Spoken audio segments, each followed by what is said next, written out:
দিনটি আসলে কার, অস্ট্রেলিয়ার না ভারতের? কারণ ১৮৫ রান করেও লিড নিল ইন্ডিয়া। সিডনি টেস্টের দ্বিতীয় দিন ছিল অত্যন্ত রোমাঞ্চকর, যেখানে মোট ১৫টা উইকেটের পতন ঘটেছে। অস্ট্রেলিয়া প্রথম ইনিংসে ১৮১ রান অল আউট হওয়ার পর দ্বিতীয় ইনিংসে ভারত ৬ উইকেটে ১৪১ রান তুলে দিনের খেলা শেষ করে। এতে ভারতের লিড দাঁড়িয়েছে ১৪৫ রান। তৃতীয় দিনে ভারতের হয়ে ব্যাট করতে নামবেন রবীন্দ্র জাদেজা এবং ওয়াশিংটন সুন্দর।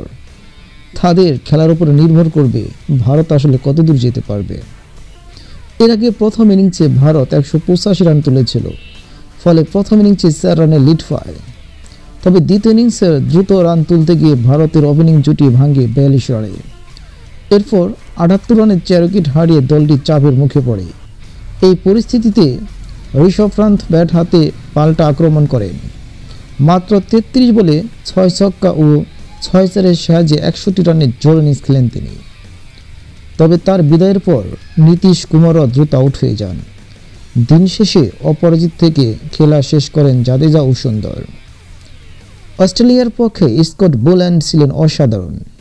তিনি একাই ৪ উইকেট তুলে নিয়ে ভারতের ওপর চাপ সৃষ্টি করেন। তাই বোঝাই যাচ্ছে তৃতীয় দিন দুই দলের মধ্যে আরও হাড্ডাহাড্ডি লড়াইয়ের আভাস পাওয়া যাচ্ছে।